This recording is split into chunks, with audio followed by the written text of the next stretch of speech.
as much as you need them, as much as we need to, and send you guys updates as much as possible. And so we want to start this process today. So we appreciate you coming.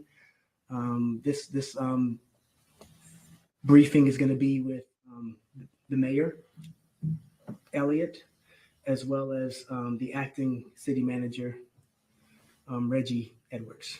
And so it's just going to be them two. They're going to both have some brief statements. And then they're going to take some questions. We hope to have you out of here in 30 minutes. Is that okay? Okay, so I think they're here. I will run the Q&A afterwards, after they finish their statements. I want everybody to have a chance. And if you get 2 chances, that's fine. But there's a lot of people in here, so. General topic of their statements or the theme? Yeah, I know you guys probably want a reaction to the charges, so I'm sure that will come. We also are doing some things in the community that we want to update you on, that they've been working with different community leaders to try to get some help during this crisis from the community. And even though I stalled. Good vamping. Yeah. Is that okay? Not bad. At least you know who the deal is, right? What the deal is.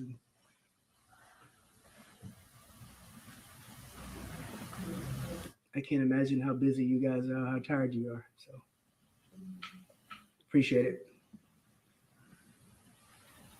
I never used to say that when I was at Minneapolis Public Schools, so I can say that now. Right? Sheila, right? A lot more relaxed.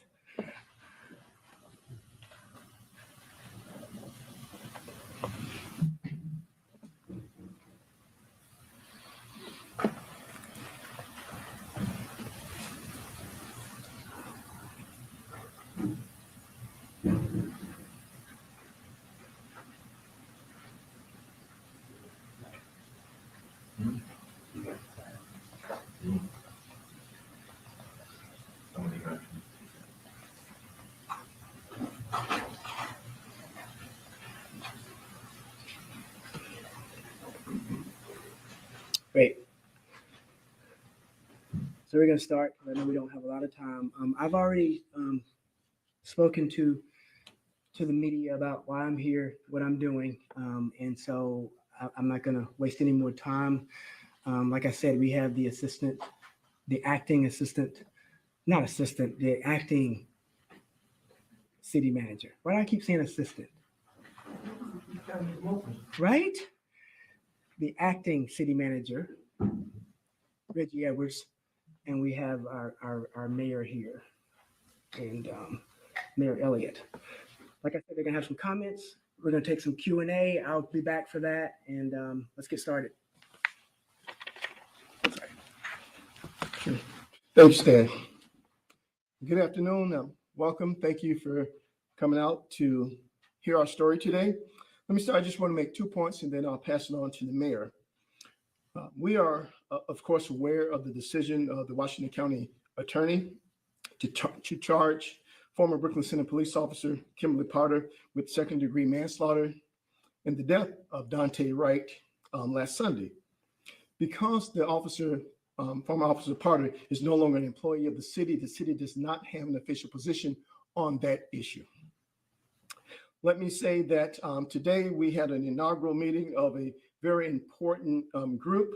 I want to announce the formation of the Brooklyn Center Community Crisis Team, which is about 9 members at this particular point. It's the developing team, representative of businesses, faith, education, nonprofit, and city government. We will meet daily for the next 10 days in order to assure coordination as the city moves forward. This is a new way of us trying to create a path going forward. It's a new opportunity for us to bridge relationships and to share understanding, perspectives, and to gain insights from those outside the walls of city government that can help us shape again how we move forward on behalf of the community as well as the city, and do that collectively as one. So we had our inaugural meeting, as I mentioned today. And I appreciate and look forward to that partnership as we try to make the city better and stronger, a place for all residents. There are three focuses of that group. Each day we come together, we ask three fundamental basic questions. One, what happened at the protest yesterday? And we try to learn and to try to see what that looked like and how that experience was from the eyes of those around the table. So again, that's no longer the city looking at the protest from the city lens or simply community from community lens. We're sharing those and gaining insights from each other. So as we ask about what happened yesterday, then we ask the question, how does it form what we will do today? So today we're taking on and trying to do things that are a little bit different than we did yesterday and keeping it safer. For example, we increased communication. Now that we have community coordinating with our officers, we're able to say, well, let's share phone numbers and let's simply talk. When you see something happening, you can communicate with us. When we know something, we can communicate with you. It's a small step, but it's something that would not have happened had we not start coming together and working together as a team. And the final thing is, as we think about what we would do tonight, we're planting the seed of how we move forward. We understand that this will not change overnight. Relationships will not be built overnight. Trust will not be built overnight. But as we come together, as we share, as we understand, and as we work together and create successful practices and opportunities, we will get better in the long haul. And that's where our systemic change will come. So I appreciate that. I appreciate you coming in tonight. With that said, I'll have the mayor come forward to share his thoughts.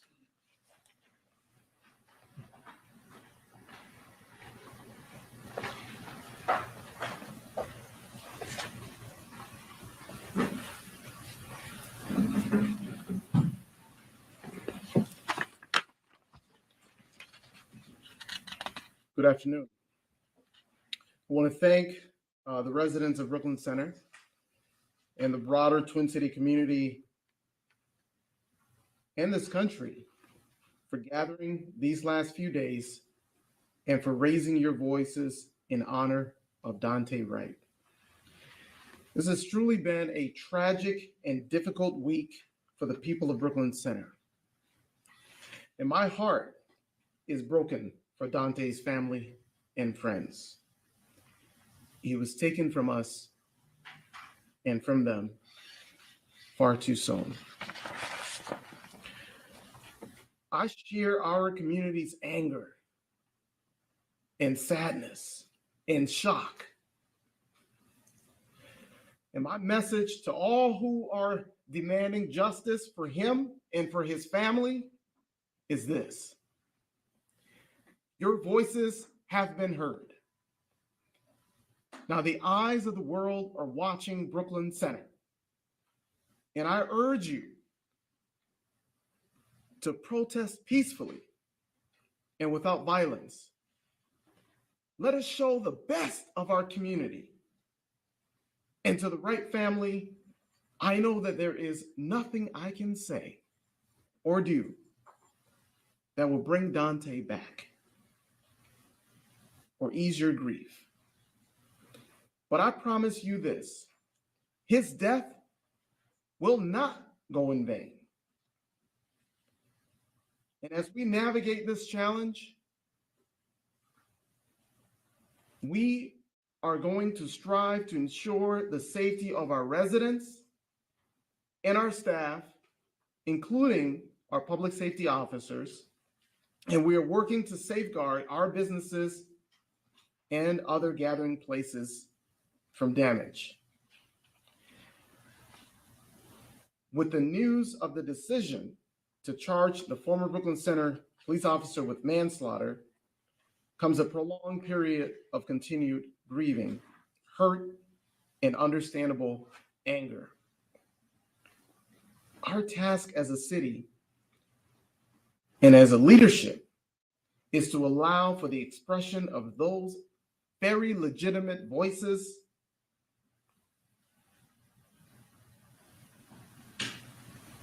and to also create a pathway forward toward healing and renewal of our stability and strength as a community. The foundations of achieving these goals are transparency and accountability. I look forward to working with our city council and our newly established community crisis management team and with all of our residents that find, together with all of our residents to find a way forward. And I ask the community to remain peaceful as we live through this tragic event. And I pledge my support to honor the request for justice for Daunte Wright as he and his family remain in our thoughts. I want to reiterate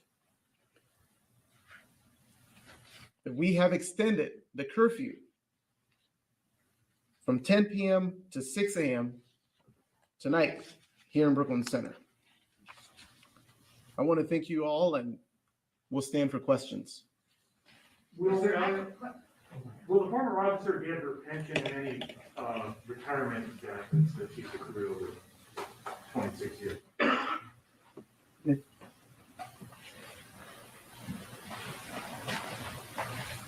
Thank you. The officer has, did resign, and with that comes the obligation for it to be entitled to all accrued and all benefits that is due. Who is on the crisis team? Who are the people? Can you name them? And how many are they? And do any of them live in Brooklyn Center? Yes, some do. At this time, I'm not in a position to share those names because it's still forming. So as that team forms, we do anticipate having a press conference where we can introduce individual members, and we can also share that list afterwards as that team again forms. Can you share if you would consider some of them activists that have been at these meetings over the last few days? If they're community members, I can only say that there's some who are community members. Who's in charge of the Brooklyn Center Police Department right now? Who's making the decisions in the department? And also, who's in charge of the police force that is controlling protesters? Can you break that down for the public so they know who's in charge of it? I can answer that. Sure. All right. The Brooklyn Center Police Department reports to the mayor's office. And so I am in charge of the police department. And to your question about who's leading the active operation at this, well, last night's operation was led by the sheriff's office. And, he led a combined force from of regional partners in responding to this crisis. Why was that group so big and outnumber of protesters at a certain point? Well, again, so the operation itself was led by the sheriff's office. That's an important question to ask the Hennepin County Sheriff. Chris, right over here, we've seen unrest. We've also seen calls for peaceful protests in the past, and we've heard that community members have been reached out to so they can share that message as well. How is this different, and how do we expect this to work?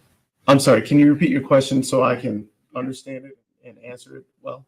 With the new community response crisis team, how is this different, and how is the message to demonstrators going to be heard so that these protests stay peaceful? Well, it's our goal to make sure that people continue to be heard. The community crisis team that's been assembled is one way of making sure that the grievances that people are putting forward are, channeled in a way that we can hear and address those grievances. And I don't know, Dr. Edwards, did you have more to add to that? I can only say that we are formulating those strategies. So again, as I mentioned today, just today, as it relates to improving our communication, that will hopefully deliver greater safety and better coordination than it did yesterday. As we meet tomorrow, we will have additional strategies. Again, we're meeting for the next 10 days every day. So it's our job, and what we're tasked with is to come up with those ideas and those strategies. So I'm not sure what all strategies have been done in other parts of the country and other places of civil unrest, but we are endeavored to try to be as innovative and creative as we can to create those opportunities for safe and peaceful demonstration here in Brooklyn Center. Is the city of Brooklyn Center self-insured, or do you have other liability insurance, given that a lawsuit in this situation is highly probable? So to to the best of my knowledge right now, to answer your question, we are part of the League of Minnesota Cities insurance program, and so we're insured through that collective insurance pool of cities. Is any help or relief of any kind being given to the families who live in the apartment building across the street and nearby the police department who had tear gas canisters on their doorway? And what are your thoughts on that happening? I have heard from community members and leaders this morning about the impact of the discharge of rubber bullets and tear gas on the nearby apartments. And that is something that is extremely concerning to me. Our city council obviously took the step to pass a resolution imploring the Brooklyn Center Police Department to not use such tactics and those are some of the reasons why our council took that step. So the folks in those apartments have been impacted by the noise, by the gas, by the rubber bullets, and we're actively working with community-based organizations to offer relief to the people in those apartments, whether it's in the form of food or other needs that may arise. I know you said that the sheriff is in charge, but have you had conversations with him, like lay off our people with that kind of stuff? We certainly have had conversations. We've relayed, the resolution that the city council passed. We've conveyed those sentiments to the sheriff's office, and so they're well aware of the position of Brooklyn Center, at least from the city council standpoint. What's the city's role in Operation Safety Net? The city is a partner to that operation, like many other law enforcement agencies. Mayor, will the crisis member teams be paid? And why did the city feel necessary to hire a PR person?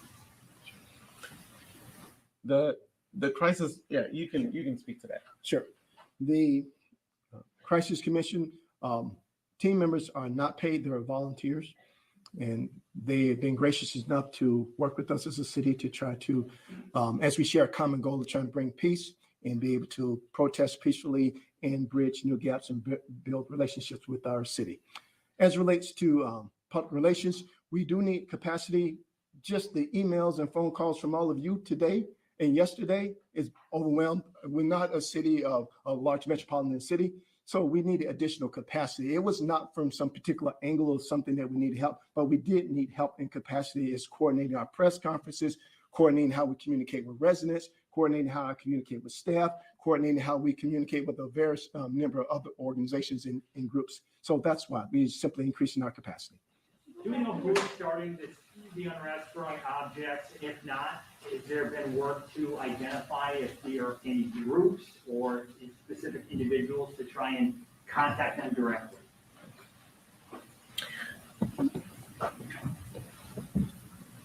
Suffice it to say that the law enforcement team that's assembled to respond to this crisis is working diligently to identify agitators within the protest, because we know that there are a large number of people who are there to protest peacefully and to express their grievance. We know that there are agitators that show up looking to stir things up and to confront and engage law enforcement in ways that the vast majority of people who are coming to the protest are not intending to do so. In the middle of the pandemic, why are people being taken to jail for over 24 hours in some cases? I'm sorry, can you repeat your question? I'm just saying it's the third wave or fourth, I can't remember what wave we're in. Cases are increasing and we're hearing about people being kept in jail for over 24 hours for coming to a protest after curfew doesn't seem to quite match.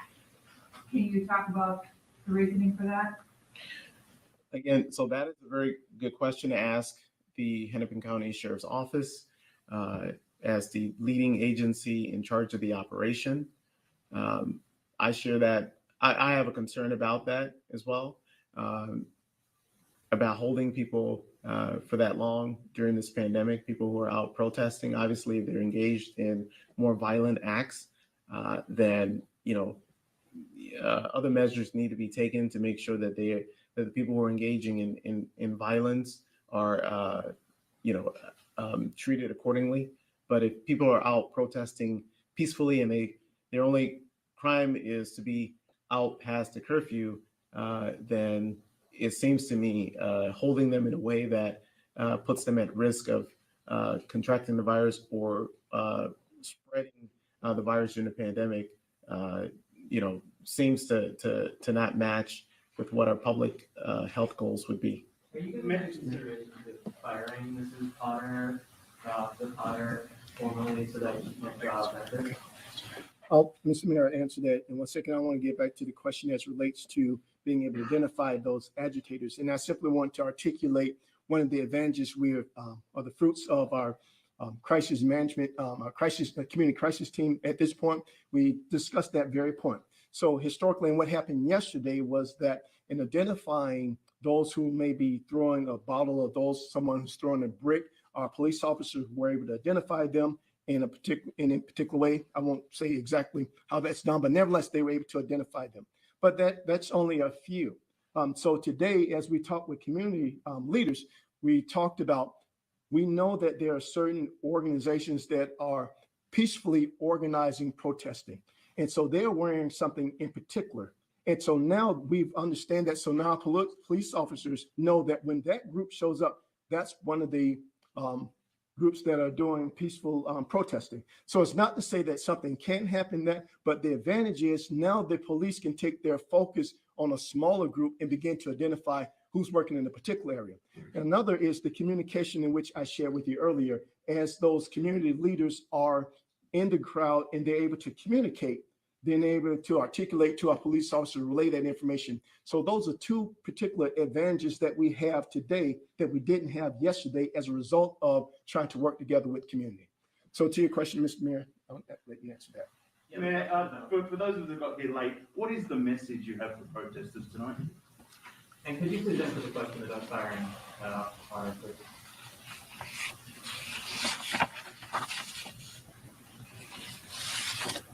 So while I answer that question first, I have no further comments on Officer Potter's current employment status with the city. But I do want to answer your question directly about my message to the protesters, and to reiterate, it is this: all eyes of the world are on Brooklyn Center. And I want to urge you, all of you who are out to protest peacefully, to do so without violence. We need to show, and we must show, the very best of our community. Mr. Wright's family deserves that. And so we're asking anyone who is coming out to protest and protest peacefully to also leave before the curfew, which is 10 o'clock till 6 a.m. Today in Brooklyn Center. But do you support the policing of this demonstration? The way that they're using pepper spray, pellets, and gas at times, the whole approach to policing. Is there any democratic oversight of this? Are they listening to you?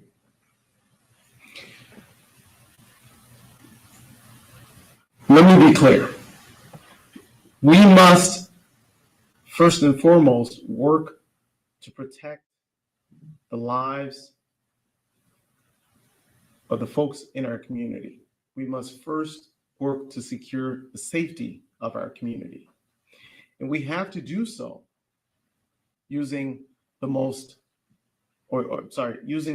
least lethal force necessary to make sure that we're protecting our community and we're protecting our livelihoods. But do you think Now- riot policing is necessary? in Now- this process?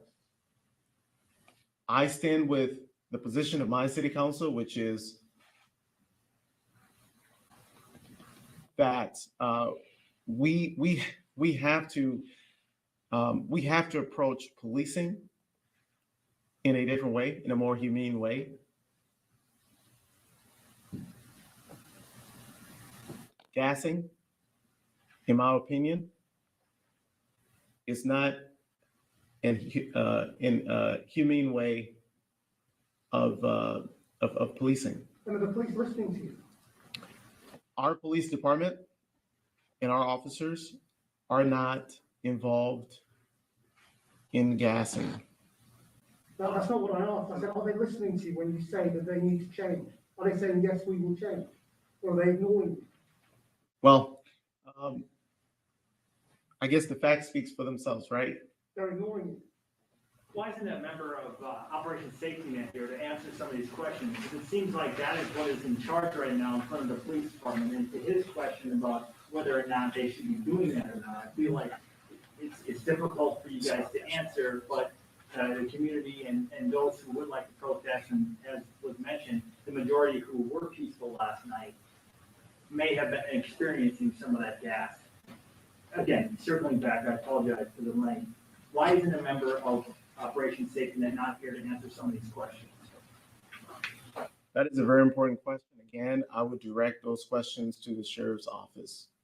Mayor, the sheriff's office, state patrol, the guard, they're all here as part of the mutual aid process. Did you not ask them to be here and to help? Or is that not how that works? I did initially ask for mutual aid. The operation last night was under the auspices of the sheriff's office. And that's all I'll say about that. Are you basically saying you have no control over what's happening in the city and which is there? I retain full control of my department. The operation that took place last night was completely under the auspices of the sheriff's department. Have you asked them to leave? Have you asked them to leave? If you don't condone what they're doing, have you asked them to leave? The sheriff's, to my understanding, the sheriff's department has policing powers throughout the county. What do you think about them asking the media to leave multiple times? Asking the media to leave, Demanding that we leave? demanding the media to leave is absolutely, unequivocally unacceptable. I issue the curfew order, and my curfew order permits the media to be there past the 10 o'clock hour. The curfew does not apply to the media. They didn't follow that. They must follow that. Do you plan to ask this law enforcement presence to leave the city at this point? Well, we're working to make sure that, again, we have to protect the lives of our citizens, and we have to work with our team to make sure that we're formulating a plan to secure that, and we're doing that. However, what I will say is that to my understanding, the sheriff's office has policing powers throughout the county. We're gonna take 3 or 4 more questions, guys. Regarding the curfew last Okay. night at 10 o'clock, I was just outside the police department and I got an emergency notice on my phone around 9 o'clock letting me know to leave the area because it's curfew, but it was originally set at 10 o'clock. Can you describe what happened there? The emergency notice that went out to cell phones did not originate from our city. And so, to my understanding, I believe that is a function of the county. Okay. But you're in charge of setting the curfew. Absolutely. Okay. Is the city at all liable for paying for former officer party defense? Is that a union thing? Can you question one more time, please? Is the city paying in any way for former Officer Potter's criminal defense? Well, the Officer Potter is no longer an employee of the city of Brooklyn Center. So should we be involved in a lawsuit, then we would have to cover our liability, whatever that may be. But we are not in any way defending Officer Potter because she's not an employee of the city of Brooklyn Center. Two more questions, guys, two more. Brooklyn Park did a 8 p.m. curfew last night. You did a 10 o'clock curfew. Curious why not make it earlier, since really the chaos kind of started right around 8 o'clock, it seemed. Well, we are balancing people's rights to peacefully assemble. We're also in the month of Ramadan, and people are, traveling back and forth. Again, the curfew order does permit people to travel for work, for emergency medical attention. Working with our team, we determined that 10 o'clock would allow for people to gather, but at the same time, allow law enforcement to be able to, secure the safety and the peace of our community. Mayor, do you accept that this is a real democratic crisis now? You've made it clear here today that you do not support the way the demonstration was policed last night by the Sheriff's Department. They shouldn't have sent the media away, and they shouldn't have been using pepper spray and gas. They're not listening to you. This is a crisis now, isn't it? You're the elected one. Absolutely. I want to be clear, though. My officers, our police department was not engaged in using any pepper spray or gas last night. Were they out there? They were, there was a number of our officers who were part of the operation. However, the vast majority of our officers were responding to 911 calls throughout the city as well. That they should have confidence in the leadership of the city when you're basically saying your hands are tied. Well, I mean, our work is first and foremost to secure the safety of our community, and we are doing that. But how can you do that when you can't control the people who are breaking up the program? Can you repeat that? How can you ensure the safety of members of the city when you can't control the law enforcement forces that are involved in breaking up the protest? We're working, still working to try and work collaboratively with all the law enforcement partners that are engaged in trying to secure the safety of our community. Mayor, my colleagues out there right now being told to go home over a loudspeaker, telling the press to leave in front of the Brooklyn Center Police Department. Is there anything you can do about that? I will see to it that the press is not asked to leave. Thank you. Is there any time the sheriff in charge of operations safety? Thank you, everybody. A clarifying question. Did you formally accept the part of the making the decision? Yes. Reggie.